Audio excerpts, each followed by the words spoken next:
Hey, Assalamualaikum. I am Prabha Fatima, the owner of my page. Let it go. Ice cream লাভারদের জন্য আজকে বানিয়ে দেখাচ্ছি পিস্তাশিও ভ্যানিলা আইসক্রিম।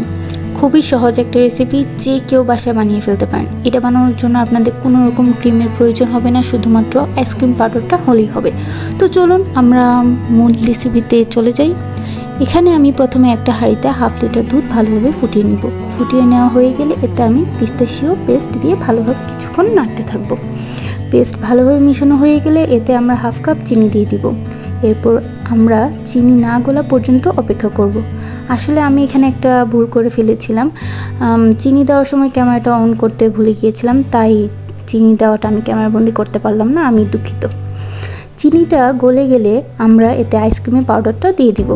মনে রাখবেন, পাউডারটা দেওয়ার সময় আমরা অনবরত চামচটা কিন্তু নাড়তে থাকবো। যদি চামচ নাড়তে না থাকি তাহলে পাউডারটা কিন্তু ভালোভাবে মিশবে না। এই পর্যায়ে আমরা চুলাটা অল্প আঁচে রেখে দিব। দুধ ভালোভাবে ঘন হয়ে আসলে আমরা নামিয়ে ফেলব। দুধটা কিছুটা ঠান্ডা হয়ে আসলে আমরা মিক্সিং বলে ঢেলে দিয়ে এটা 5 থেকে 6 ঘন্টার জন্য ডিপ ফ্রিজে রেখে দিব, যতক্ষণ না পর্যন্ত বরফ হয়ে আসে। তো দেখতেই পাচ্ছেন এটা একেবারে বরফ হয়ে গিয়েছিল। আমি 20 মিনিটের জন্য বাইরে রেখে দিয়েছিলাম। এখন আমরা বিটার দিয়ে বিট করে নিব। বিটার দিয়ে কিন্তু অনেক ভালোভাবে বিট করে নিতে হবে। ভালোভাবে বিট করে নেওয়া হয়ে গেলে আমরা একটি বক্সে ঢেলে দিব।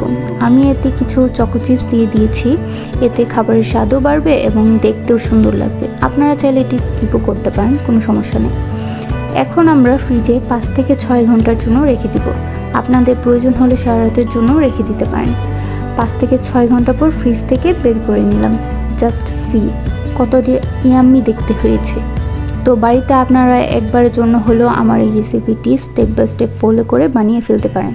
হুবহু রেসিপিটি ফলো করার চেষ্টা করবেন, তাহলেই দেখবেন আপনাদেরটাও একদম পারফেক্ট হয়েছে। গরমের দিনে আপনারাও বাসায় বানিয়ে ফেলতে পারেন। বানানোর পর দেখবেন যে বাসার ছোট বড় সবাই হুমড়ি খেয়ে পড়েছে এটা খাওয়ার জন্য।